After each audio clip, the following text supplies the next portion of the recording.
Boa tarde. Eu queria falar hoje sobre uma grande frustração que nós, como educadores, temos e que, na verdade, é uma frustração sobre como que nós medimos aquilo que a gente aprende e, mais do que isso, como é que isso daí é transmitido para toda a sociedade. E, para isso, eu vou usar de dois elementos que, para mim, são importantes, são duas metáforas, para explicar essa frustração, e depois uma solução que um grupo de educadores vem encontrando para modificar esse cenário.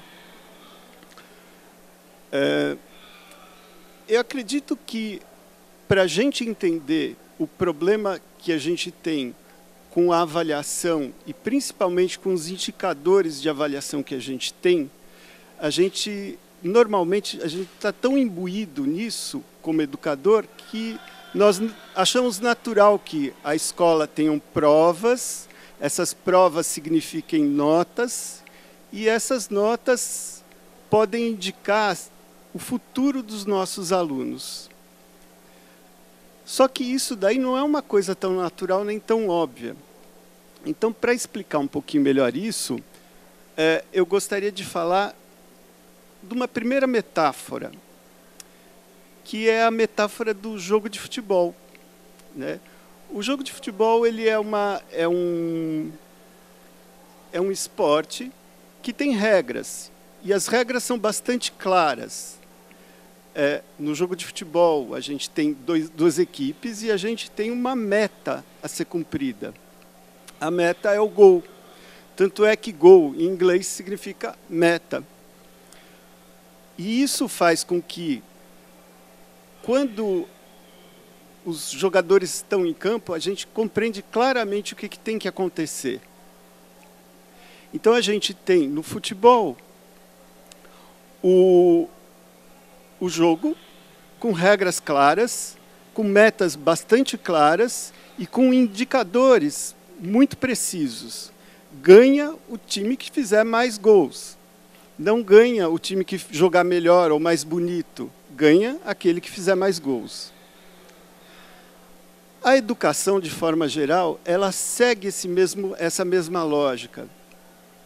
Os alunos aprendem nas várias disciplinas. Essas disciplinas, elas têm avaliações que são geralmente em forma de provas ou em forma de trabalhos, que podem ser individual ou em equipe, mas sempre isso daí vai resultar em alguma nota, que é um indicador bastante claro e bastante objetivo de quanto aquele aluno conseguiu aprender ou quanto ele conseguiu desenvolver de habilidades numa determinada disciplina, num determinado conhecimento.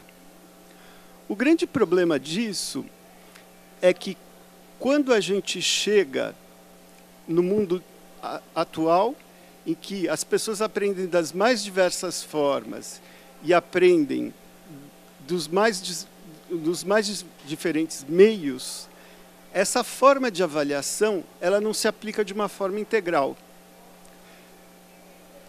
Muitos de vocês já devem ter aprendido algumas coisas no YouTube. Muitos aprendem a tocar música, muitos aprendem uma receita nova, ou muitos aprendem a resolver equações. A Khan Academy começou no YouTube, né? Basicamente, eram vídeos que ensinavam os alunos a fazerem determinadas coisas. Só que como que a gente pode avaliar esse conhecimento que ele se dá de uma forma não tradicional? O modelo do esporte, o modelo do futebol, ele é muito claro. Você precisa ter resultados muito objetivos para chegar num determinado gol, numa determinada meta. A escola segue um movimento paralelo a isso. Ela tem notas, e as notas vão dizer se os alunos progridem ou não progridem no seu estudo. Agora, quando a gente tem todos esses novos meios, todas essas novas formas de estudar e de aprender, essa regra ela fica um tanto quanto abalada. A gente não tem ainda mecanismos de mostrar como que a gente aprende de forma não tradicional, não escolarizada. E a segunda metáfora que eu queria trazer é a metáfora do escotismo. Os escoteiros, eles aprendem uma série de coisas e não é caracterizado como um ensino formal. Eles aprendem uma série de habilidades, desde fazer fogo.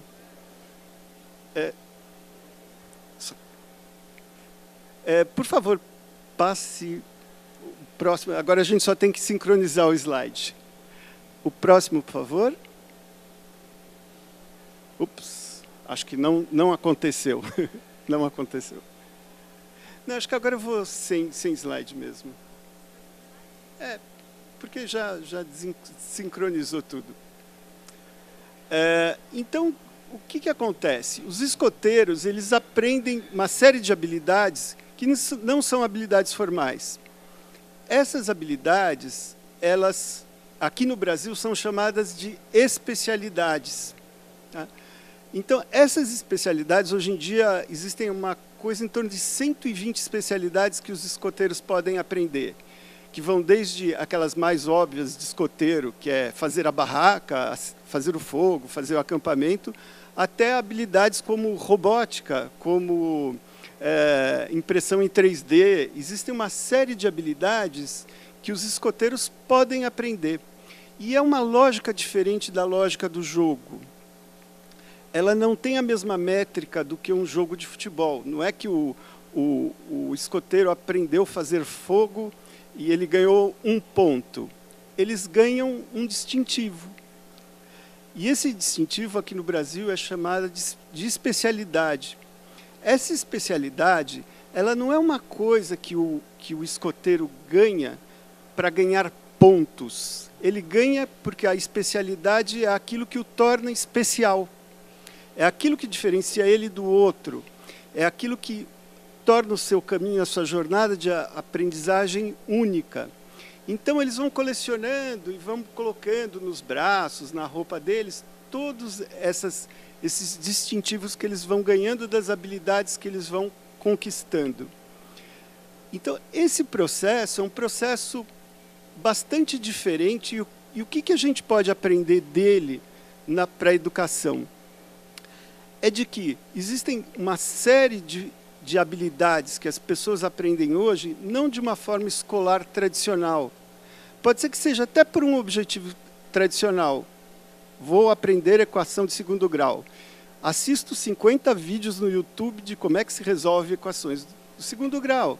Então, isso é uma habilidade até escolar que os alunos podem aprender, mas que ela não está no radar da escola.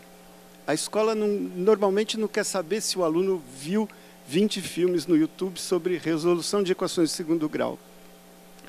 Pensando nisso, um grupo de educadores, em 2011, começou a criar uma plataforma, um sistema de como é que a gente poderia traduzir essa metáfora dos escoteiros para o mundo da educação. Então, eles criaram uma plataforma de distintivos eletrônicos. Esses distintivos eletrônicos, diferente dos badges que a gente ganha em jogos ou qualquer coisa assim, eles podem mudar de plataforma para plataforma e eles seguem um protocolo comum. E a gente guarda informações neles de qual foi essa experiência de aprendizagem, qual foi o feito, qual é a habilidade que o aluno conseguiu nessa trajetória dele. Isso gera uma flexibilidade muito maior, porque permite com que a gente perceba o caminho de aprendizagem de uma pessoa muito além do que os diplomas e os certificados mostram. Porque o diploma e o certificado ele foi uma coisa criada para o mundo analógico. No mundo digital, essa coisa perde um pouco sentido. Tanto é que é muito fácil da gente colocar um diploma falso dizendo que a gente estudou em Harvard, né? Que infelizmente ficou frequente no Brasil. Mas esse distintivo digital, ele permite ser verificado. Quer dizer, a falsificação dele por meio eletrônico é mais difícil. A gente pode verificar a gente pode guardar evidências, a gente pode resolver uma série de problemas que nos diplomas tradicionais a gente tem.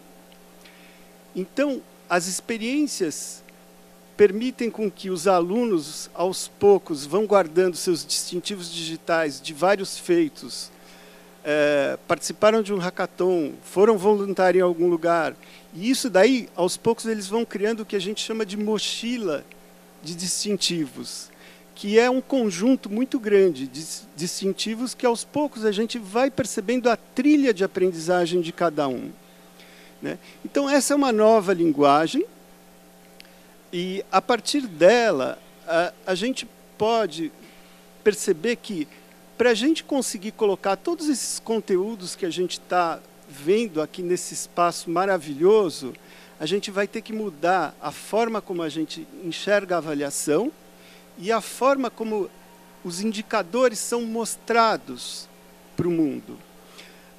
As experiências que eu participei com esses Open Badges aqui no Brasil, elas vão desde a educação fundamental, com o programa VC Maker, até experiências de ensino médio em colégios de São Paulo.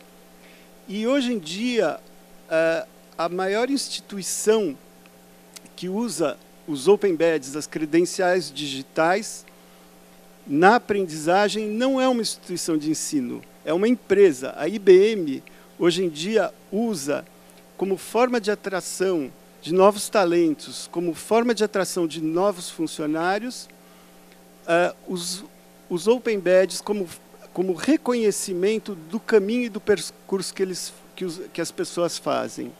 E isso faz com que o perfil de aprendizagem e o perfil dos funcionários, dos colaboradores da IBM mudam. Hoje em dia, 30% dos colaboradores da IBM nos Estados Unidos, eles não tiveram um percurso tradicional de ensino superior. Eles aprenderam através de microcertificados, através de outros caminhos, e que não é o caminho tradicional que a gente vê normalmente de ensino superior e mercado de trabalho. Então, todos esses são indicadores ainda bastante novos e bastante experimentais, mas que apontam para uma direção de que, com essas novas formas da gente reconhecer a aprendizagem, reconhecer a habilidade das pessoas, a gente vai poder trazer toda uma gama nova de experiências no aprendizado das nossas crianças, dos nossos jovens, que vai ampliar e vai permitir que a gente veja cada vez mais, de uma forma mais plena, quem é cada um, qual é o seu potencial e como é que a gente, como educador, pode ajudar na trajetória de aprendizagem deles. É isso aí, muito obrigado.